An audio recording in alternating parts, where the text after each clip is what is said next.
जय श्री राम दोस्तों, मैं कल्याण भगत स्वागत करता हूं आपका अम्बे कल्याण चैनल पर।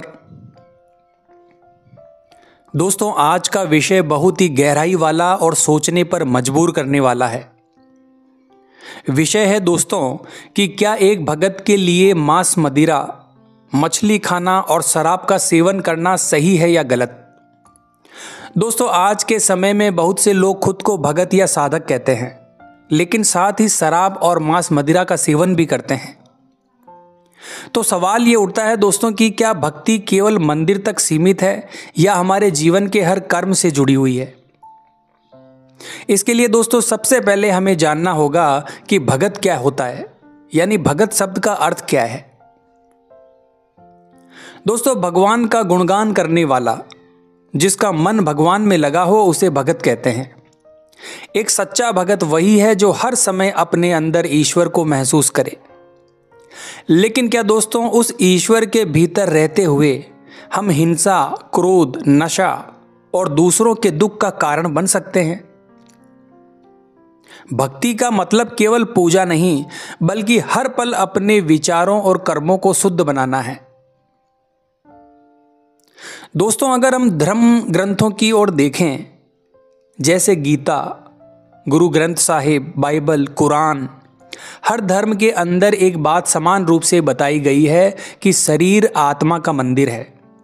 अब जरा सोचिए, अगर शरीर आत्मा का मंदिर है तो क्या हम उस मंदिर में शराब और मांस जैसे पदार्थ डाल सकते हैं। गुरु नानक देव जी ने कहा था, मांस खाने का अर्थ केवल शरीर को नहीं बल्कि मन को भी अपवित्र करना है। और दोस्तों, गीता में भगवान श्री कृष्ण कहते हैं कि जो भोजन सात्विक होता है वो हमारे मन को निर्मल बनाता है। शराब और मांस दोनों ही राजसिक और तामसिक भोजन की श्रेणी में आते हैं, जो मन में क्रोध, आलस्य और अशुद्धता बढ़ाते हैं।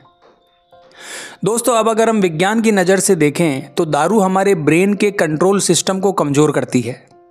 मांस और शराब दोनों वाइब्रेशन को लोअर करते हैं, यानी हमारी ऊर्जा इन चीजों के सेवन से नीचे गिरती है। एक साधक या भगत को अपने शरीर, मन और आत्मा तीनों को शुद्ध रखना होता है। शराब और मांस शरीर के अंदर टॉक्सिन बढ़ाते हैं, जिससे ध्यान, भजन या साधना में एकाग्रता खत्म हो जाती है। आप खुद ही सोचिए दोस्तों, जो व्यक्ति हर रोज शराब पीता है वो भक्ति करते समय मन से शांत रह सकता है क्या? कभी नहीं, क्योंकि शराब मन को उत्तेजित और अशांत करती है। दोस्तों, हर भोजन का अपना एक कार्मिक असर होता है। जब हम मांस खाते हैं तो केवल एक टुकड़ा नहीं होता, वो किसी प्राणी की पीड़ा, उसकी मृत्यु और उसकी ऊर्जा का एक अंश होता है।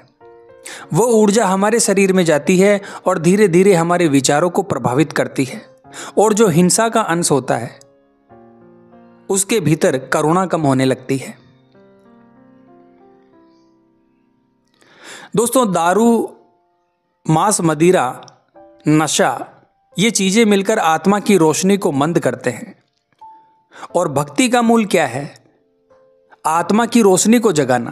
तो दोस्तों, जो चीज रोशनी को बुझाए वो एक भगत के लिए कैसे सही हो सकती है? आपने देखा होगा दोस्तों, संत कबीर, गुरु नानक, तुलसीदास, मीराबाई, रैदास, इन सब ने सादा भोजन, सात्विक जीवन और संयम को ही भक्ति का आधार बनाया है। कबीर दास जी ने कहा था कि जिनके भीतर करुणा और दया ना हो वो भगत कैसे हो सकता है। भगत का मतलब है भक्ति में लगन, मन में शुद्धता और कर्म में संयम। दोस्तों, अगर कोई कहे कि मैं तो शराब पीकर भी भक्ति करता हूं तो वो खुद को धोखा दे रहा है, क्योंकि भक्ति आत्म नियंत्रण से शुरू होती है। नशा वो नहीं जो बोतल में है, नशा वो है जो मन में है। मतलब जब मन का नशा भगवान में लग जाए तो बाकी सब नशे अपने आप छूट जाते हैं। जो सच्चा भगत है वो धीरे धीरे ऐसी चीजों से दूर होता चला जाता है जो उसे ईश्वर से दूर करे, चाहे वो मांस हो, शराब हो या फिर बुरे विचार। तो दोस्तों, निष्कर्ष यही है कि भक्ति और नशा एक साथ नहीं चल सकते, करुणा और हिंसा एक साथ नहीं रह सकते। अगर आप सच्चे भगत हैं तो आपके भोजन और व्यवहार से भी भक्ति झलकनी चाहिए। भगवान बाहर नहीं, हमारे अंदर हैं। और जब हम अपने अंदर को शुद्ध करेंगे तभी वो प्रकट होंगे। तो आज से ही एक संकल्प लीजिए, ना किसी प्राणी को दुख देंगे, ना अपने शरीर को अशुद्ध करेंगे और ना ही ऐसे कर्म करेंगे जो भक्ति के मार्ग से हमें दूर करे। और हाँ दोस्तों, मैंने कुछ प्रोडक्ट्स के लिंक हैं जो नीचे डिस्क्रिप्शन बॉक्स में दिए हैं, जिनका यूज़ करके आप अपने घर की नेगेटिविटी को रिमूव कर सकते हो और इन चीज़ों का उपयोग आप अपने पूजा पाठ के दौरान भी कर सकते हो। इन चीज़ों को आप हमारे द्वारा दिए गए लिंक पर जाकर परचेज कर सकते हो। तो दोस्तों, अगर आपको मेरे ये विचार पसंद आए हैं तो वीडियो को लाइक करें, शेयर करें और कमेंट बॉक्स में लिखें हर हर महादेव। तो मिलते हैं दोस्तों इसी प्रकार की अगली वीडियो के माध्यम से। जय मां अम्बे, जय श्री कल्याण।